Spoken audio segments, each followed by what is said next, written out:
अल्हम्दुलिल्लाहिल्लज़ी हदाना लिहाज़ा वमा कुन्ना लिनहतदिया लौला अन हदानल्लाह। अम्मा बअदु फ़अऊज़ु बिल्लाहि मिनश शैतानिर रजीम। बिस्मिल्लाहिर रहमानिर रहीम। अल्लज़ीना युमिनूना बिल गैबि व युक़ीमूनस सलाता व मिम्मा रज़क़नाहुम युनफ़िक़ून। व अन आइशा रज़ियल्लाहु तआला अन्हा क़ालत क़ाल समिअतु रसूलल्लाहि सल्लल्लाहु अलैहि वसल्लम यक़ूल ला सलाता बिहज़रतित तआम वला हुवा युदाफ़िउहुल अख़बसान औ कमा क़ाल अलैहि सलातु व तस्लीम।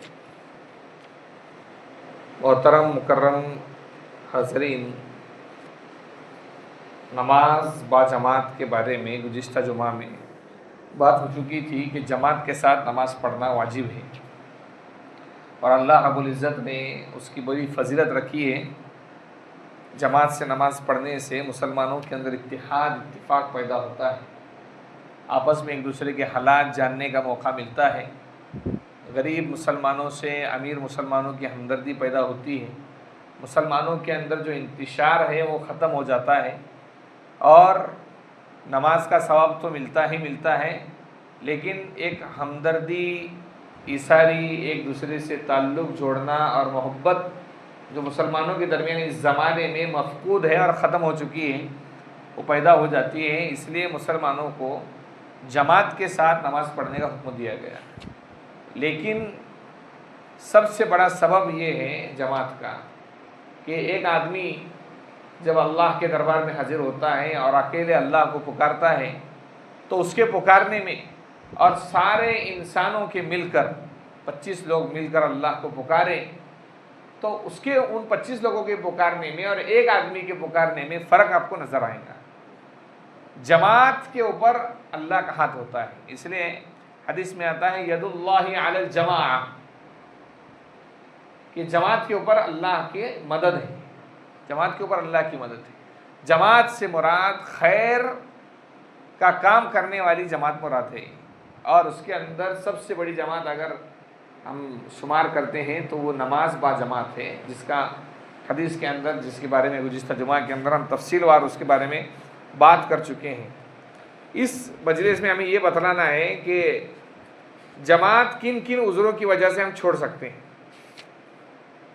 जमात से जो नमाज़ पढ़ना है कि कौन से ऐसे उज़र हैं जिसके अंदर आदमी क्या कर सकता है, अपनी जमात से नमाज छोड़ सकता है। वरना आज के ज़माने के अंदर खाने की वजह से या दुनियावी मफाद की वजह से, दुकानों की वजह से हम जमात आजकल छोड़ रहे हैं, जो सरी गलत है। सबसे पहले जो उज़्र है वो ये है कि किसी भी मर्द या औरत के पास सतर छुपाने के लिए कपड़ा ना हो, सतर छुपाने के लिए कपड़ा ना हो। यानी आदमी का सतर क्या है, नाक से लेकर घुटने के नीचे तक, घुटने के नीचे तक। आजकल एक रिवाज चल पड़ा है, अल्लाह हिफाज़त फरमाए। मैंने तो कल रात के अंदर भी देखा एक मुसलमान आदमी को चड्डी पर बाहर निकल के घूम रहा है और 2-3 नौजवानों को तो मैं यहाँ से जाते हुए रास्ते पर गाड़ियों पर देखा, मुसलमान है लेकिन बरमोडा पहन कर घूम रहे हैं। सोचने की बात है, जिस घर में आप रहते हो उस घर में आपकी माँ भी रहती है, क्या आपको इतनी हया नहीं कि आपका सतर आपकी माँ के सामने खुल रहा है? आपकी अगर बेटी है तो बेटी के अंदर क्या तासुर पैदा होगा ये सोचिए आप। तो हमारे मुसलमानों को इसमें झिझक ही नहीं। सतर हज़रत उस्मान गनी रज़ी अल्लाह तआला अन्हु के बारे में आता है, जब गुस्ल करते थे तो बदन से कपड़े नहीं उतारते थे, पहले कपड़ा गुडालते थे पूरे बदन पर सफ़ेद, फिर अपना कपड़ा निकाल देते थे। इसलिए हुज़ूर अकरम सल्लल्लाहु अलैहि वसल्लम ने एक हदीस इरशाद फरमाई कि उस्मान से तो फरिश्ते भी शर्म महसूस करते हैं। उस्मान गनी रज़ी अल्लाह तआला से तो फरिश्ते भी क्या करते हैं, शर्म महसूस करते हैं।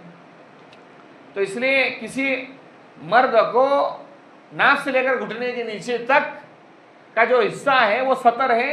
24 घंटे इसको छुपाना फ़र्ज़ है मुसलमानों पर। 24 घंटे आदमी नमाज के लिए आया है तो पूरा लिबास पहन के आता है, सुन्नत लिबास, और जब घर में जाता है तो बनियान पर बैठता है, जायज़ है उसके लिए बनियान पर बैठना, लेकिन नाफ का हिस्सा, नाफ से लेकर घुटने तक का हिस्सा मर्द का खुला नहीं रहना चाहिए।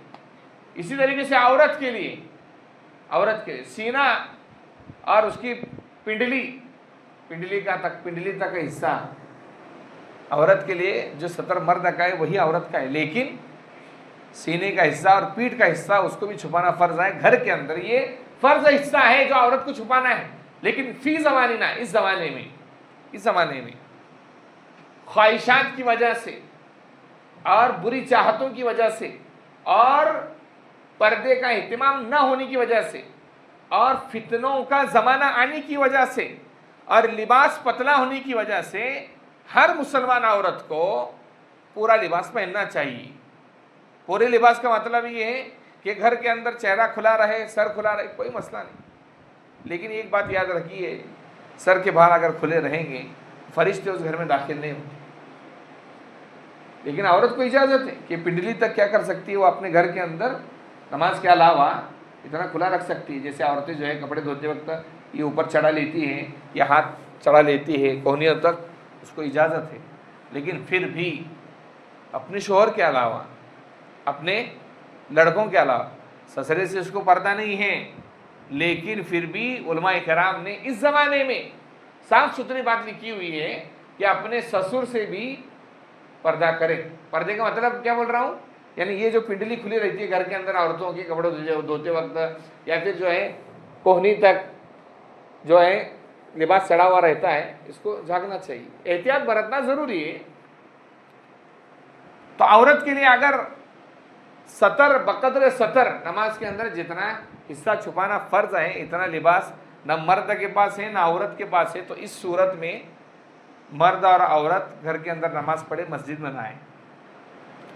अगर कपड़ा ही नहीं है तो नंगा आदमी नमाज पढ़ सकता है, नमाज हो जाएंगी उसकी, हाँ, लेकिन बैठ कर नमाज पढ़े। किसी के पास सिर पर चड्डी है पहनने के लिए, लिबास ही नहीं है, तो उतने ऊपर फिर आदमी जो है खड़े होकर नमाज पढ़े। उस सूरत में मर्द हो या औरत हो नमाज माफ़ नहीं है। घर में पढ़े, जमात उसको छोड़ना जमात जायज़। नंबर 2, मस्जिद के रास्ते में कीचड़ हो, बारिश बहुत ज़्यादा पड़ी, कीचड़ हो गया और जाएगा तो पैर अटक जाएगा, गिर जाएगा, तो ना जाए, घर के अंदर नमाज पढ़े। नंबर 3 ये है कि पानी बहुत ज़ोर से, बारिश बहुत ज़ोर की हो रही, ज़ोर की बारिश हो रही, तो मत आओ भाई, घर में पढ़ो। धीमी है, छतरी लेके जा सकते, रेनकोट पहन के जा सकते, तो फिर जमात से पढ़ना ज़रूरी। ज़ोर की चल रही है, बीमार पड़ेंगे आप, बुखार आएंगे आपको, ठंडी बारिश है, तो मत आओ, उजरा है शरीर के, छोड़ सकते हैं, यानी जमात से नमाज छोड़ सकते, घर में पढ़ना है। नंबर 4, सख्ती, इतनी सर्दी जो है इतनी ज़्यादा पड़ी हुई है कि बाहर निकलने से या मस्जिद तक जाने में बीमार हो सकता है आदमी, तो इस सूरत के अंदर भी घर के अंदर नमाज पढ़ सकता है। नंबर 5, मस्जिद, अब एक बात मतलब ऐसा होता है, याद रखिए, हम बोल रहे हैं पुराना दूसरे गांव में गए आप, आजकल तो माशाल्लाह मस्जिदों के अंदर कैमरे लगे हुए हैं, लेकिन कभी कभार ऐसा होता है आपने कीमती सामान लिया 1000, 2000, 500 का, 50,000 का, 25,000 का, अब वो थैली में है, हाँ, और जमात से नमाज खड़ी है। अब अगर जमात से आप नमाज पढ़ेंगे तो बहुत सारे लोग रहेंगे, अब किसकी नीयत कब बदल जाए उसका कोई मसला आपने को मालूम नहीं, दिल झाँक कर तो देखे नहीं अपन। तो इस सूरत में वो जमात से नमाज छोड़े, अपने घर पर जाकर नमाज पढ़े। हो सकता है चोरी हो जाए, सामान क्या हो जाए। आजकल ऐसा होता है, बाद मतलब मस्जिदों का वीडियो आया, एक आदमी नमाज पढ़ रहा है, अपने सामने मोबाइल रखा हुआ है। बाज़ लोग रहते हैं ना, वो मोबाइल सामने रखकर नमाज पढ़ते हैं, ये तवक्कुल के खिलाफ है। तवक्कुल बोलते हैं ना, अल्लाह पर भरोसा, उसके खिलाफ। अल्लाह ने कहा पहले असबाब सीधा करो, फिर अल्लाह पर भरोसा करो। भरोसे का मतलब ये, बाज़ लोग असबाब इख्तियारी नहीं करते और डायरेक्ट भरोसा कर रहे हैं। इसे बाज़ मरतबा आदमी ने जानवर लाया, उस जानवर को बांधा नहीं और नमाज पढ़ना शुरू कर दिया, किसी जानवर भगा के ले गया तो, या जानवर भाग गया तो इस सूरत में लोगों को क्या करना चाहिए, मोबाइल जेब में रखना चाहिए नमाज के वक्त। हाँ, ऐसा आपको लग रहा कि कोई लेकर नहीं जाएगा, वरना बाद मरतबा ऐसा वीडियो आया कि जमात से नमाज पढ़ रहा है, एक आदमी आया, चोर था वो जैसे सजदे में गए तो 2-3 के नीचे से ऐसा हाथ डाल के मोबाइल निकाल के गायब बिल्ला हो गया। वो ऐसे मसले हो जाते। इसलिए नमाज की हालत में आदमी को मोबाइल हतल इम्कान अपने जेब में रखने की कोशिश करना चाहिए। तो सामान बीमान है साथ में लिया है तो फिर मस्जिद में न जाए, घर पर जाकर नमाज पढ़ ले। नंबर 6, मस्जिद जाने में किसी दुश्मन के मिल जाने का खौफ हो। एक से दुश्मनी है किसी मुसलमान से, दुश्मनी कर बैठे हो, अब डर है कि वो जाएगा तो पटक देगा, अपने को मार देगा, तो मत जाओ मस्जिद, घर के अंदर ही नमाज पढ़ो। नंबर 7, मस्जिद में जाने से किसी से कर्जा लिया है, किसी से कर्जा लिया है, अब वो आपके पास पैसे नहीं आ रहे, आपको डर है कि जिसने कर्जा जिससे लिया है वो आएगा मस्जिद में मांगेगा, तो फिर मत जाओ मस्जिद में। सबसे पहली बात तो ये है, जिंदगी में सुकून से रहना है तो कर्जा देने का नहीं किसी को, देना जायज़ है किसी मुसलमान। इसका मतलब ये नहीं कि तुम सीधा बोल दो जाके, अरे मौलाना बोल दिया है दूंगा ही नहीं मैं। जायज़ है, लेकिन पहले तहकीक कर लो कि वापस करने वाला है कि नहीं करने वाला, हालात मालूम होते ना मामलात में। इसलिए मौलाना आसिफ तनवीर रहमतुल्लाह ने अजीब बात लिखी है, लोग कर्जा मांगने के वक्त जो है बकरी बनकर आते, और जब कर्जा देने की बारी आती तो शेर बन जाते। बोले कहाँ जा रहा है? बोले मैं भाग कर गाँव छोड़ के जा रहा है, बोले मैं। ऐसा सामने वाले ने, आदमी ने तुम्हारे पर एहसान किया, वो कर्जा दिया तुम्हारे को, तो हदीस का हुक्म सुनो। हदीस का हुक्म ये है कि जिसने कर्जा दिया ना उसको कुछ रकम बढ़ाकर दो। आइन वक्त पर तुम्हारी मदद की ना भाई उसने, ये सूद में दाखिल नहीं है। समझ में आ रही बात मैं क्या बोल रहा हूँ? किसी ने आपको 50,000 रुपये कर्जा दे दिया, अब देने की बारी आ रही तो उसको भाई ये 52,000 2,000 रुपये मेरी तरफ से आपको हदिया, ऐसा बोल के दो। आपने, अब वो नहीं ले रहा है तो कोई गिफ्ट खरीद कर दो, कोई सामान खरीद कर दो, लेकिन वक्त पर दो। किसी का कर्जा लो तो क्या करो? वक्त पर दो। कुछ तो ऐसे रहते हैं उनको कर्जा अब दिखा सामने रास्ते में से तो रास्ता ही बदल लेता हो, मोबाइल फोन बंद, अरे हराम है हराम। हदीस में आता है अगर किसी ने कर्जा लिया किसी से और उसकी देने की नीयत थी और उसका इंतकाल हो गया तो अल्लाह कयामत दिन उसकी तरफ से कर्जा खुद चुकाएगा। क्यों? उसकी देने की नीयत, यहां लेने से पहले देने की नीयत नहीं होती। और इसमें जो है ना खास तौर से कर्जा रिश्तेदार अगर लेने आए ना तो वहां तो बहुत एहतियात बरतने की जरूरत है। इसलिए अरबी जबान में हुक्मा का एक कौल है, अलकर्ज मिकराजुल मोहब्बत, कर्ज मोहब्बत को काटने वाली है। जिसने आपसे कर्जा लिया ना वो टाल मटोल करेगा, आपके दिल में न चाहकर भी नफरत पैदा हो जाएगी उस आदमी से, न चाहकर भी नफरत। इसलिए कभी रिश्तेदार कर्जा मांगने के लिए आए तो मेरा मशवरा है कि कर्जा मत दो लेकिन मदद कर दो। कर्जा मांग रहा 50,000 का, भाई एक 10,000 ले, ये मत दे मेरे को, तेरे को रख ले, तेरी जरूरत पूरी कर। रिश्तेदारों का हक है ना भाई, अल्लाह हिफाजत फरमाए। बात मरतबा ऐसे ऐसे मसले आते। एक आदमी बोल रहा है, पूछता मेरे को, मौलाना बोले वो माँ बाप को ज़कात के पैसे दे चलता है? उसको बोला मैं, तेरे को जिसने पैदा किया उसको साले तू ज़कात खिला रहा है? हाँ, माँ बाप को, बीवी बच्चों को साफ सुथरा पैसा खिला। ज़कात का पैसा तो बहन को दे, भाई को दे, खाला को दे, फूफी को दे, चाची को दे, सबको चले, लेकिन सगे माँ बाप को तुम ज़कात का पैसा खिला रहे। यहाँ मुसलमान बहुत गड़बड़ कर रहा है।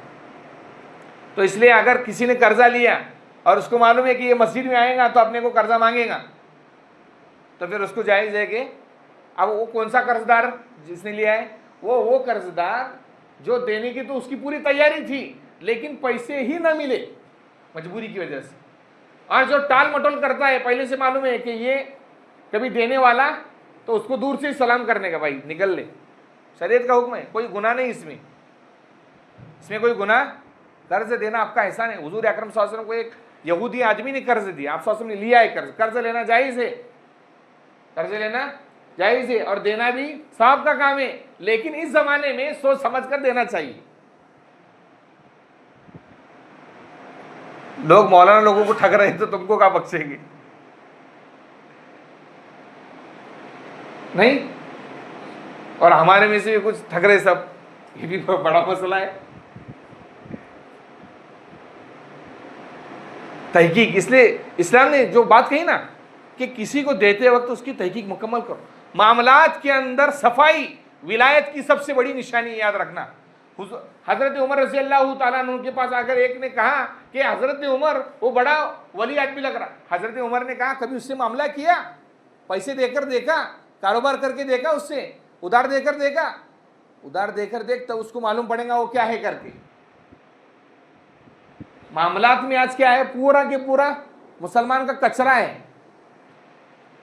हाँ, पूरा सोया हुआ है मामलात में मुसलमान आदमी, उसको मामलात भी करने का तरीका मालूम नहीं है।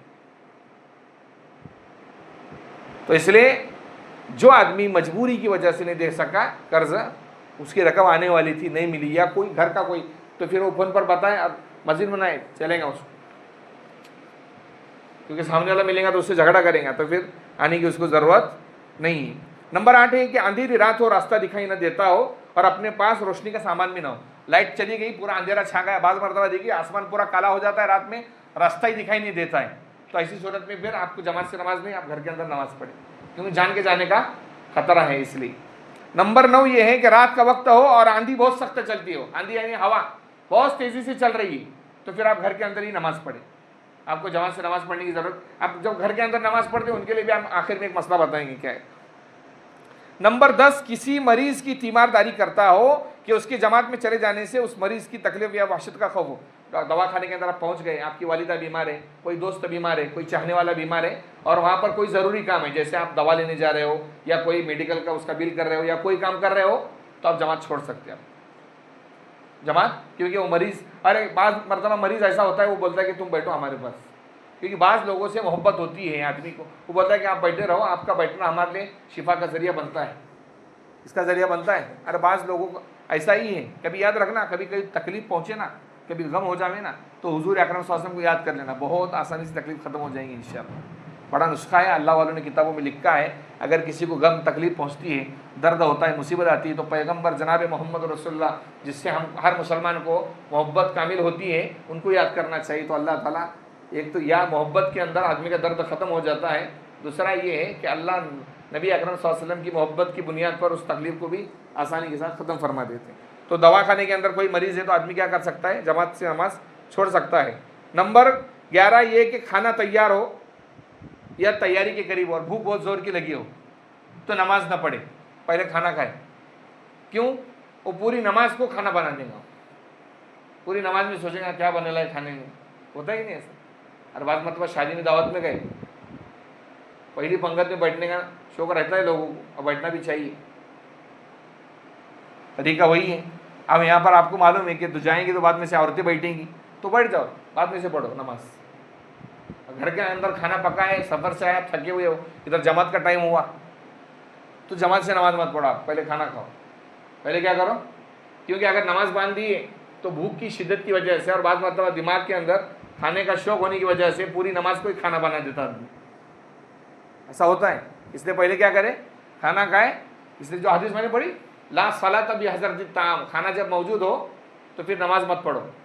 नमाज बाज़ देखा है ना, उलमा कराम जब आते हैं तो वो जमात से नमाज नहीं पढ़ते, वो खाने के लिए जाते हैं। तो क्यों जाते हैं कि बाद में से उम्मत जो है इतनी सारी जो खाने बैठने वाली है उनको दिक्कत हो जाती है, इसलिए वो फ़ौरन उड़ जाते हैं। इसलिए कभी भी ऐसे मसले पर दिमाग में कुछ लाने से पहले उलमा कराम, मुहक्किक उलमा जो हैं, मसाइल जानने वाले, उनको पूछना चाहिए कि ये क्या मसला है, तो आपको समझ में आएगा। बहुत सारी बातें, एक बार हमारे उस्ताद जो थे मौलाना अब्दुल हकीम साहब बम्बई, अल्लाह उनकी उम्र में बरकत दें, फरमाते थे बड़ों की उल्टी भी सीधी होती है, बड़ों की उल्टी भी सीधी होती है और उनकी सीधी भी सीधी होती है। उनका जो काम सीधा हो वो भी सीधा होता, और जो काम उनका उल्टा हो वो भी सीधा होता। इसलिए कभी भी बड़ों के बारे में, उलमा इकराम के बारे में, मुफ्तियान इकराम के बारे में कभी भी बदगुमानी करने से पहले मुहक्किक उलमा इकराम से, मसाइल को जानने वाले उलमा इकराम से उसकी तहकीक करना चाहिए। जब तक तहकीक ना करे बदगुमानी, बल्कि उलमा और हुफ़ाज़ के बारे में नहीं बोल रहा हूँ, किसी मुसलमान आदमी के बारे में भी, गैर मुस्लिम के बारे में भी बदगुमान होने से पहले उसकी तहकीक ज़रूरी है। समझ में आ रही बात? तो ये खाना करे, खाना तैयारी के करीब हो और भूख लगी हो, नमाज में दिल न लगता हो तो आदमी पहले खाना खा ले। नंबर 12 ये है कि पेशाब पाखाना ज़ोर का हो तो पहले पेशाब पाखाने से फारिग हो जाए।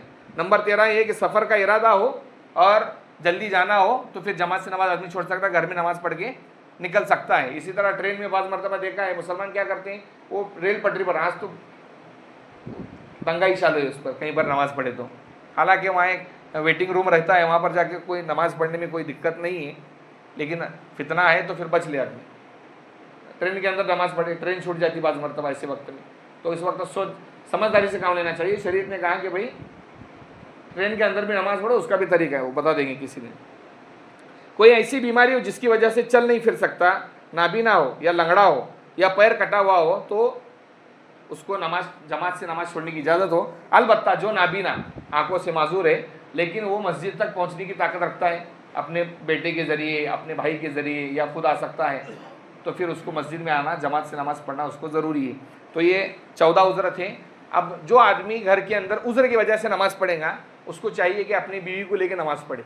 हाँ, अपनी बीवी को, जमात जो है मैंने बताया हूँ, जमात करने के लिए एक आदमी हो, एक आदमी, औरत हो, मर्द हो, बच्चा हो, बूढ़ा हो, बालिग हो, नाबालिग हो, सब चलेंगे। आप छोटे लड़के को अगर 6 साल का है, उसको वज़ू करा के नमाज़ पढ़ेंगे आप, तो इंशाल्लाह आपको भी वहाँ पर भी जमात का सवाब मिलेगा। लेकिन मस्जिद की बरकत, मस्जिद जगह है, वो घर के अंदर बरकत वैसे आ सकती नहीं। तो ये 14 उज़्र है जिसकी वजह से आदमी क्या कर सकता है, जमात से नमाज़ छोड़ सकता है। व आखिर दावाना अल्हम्दुलिल्लाह, सुन्नतें पढ़।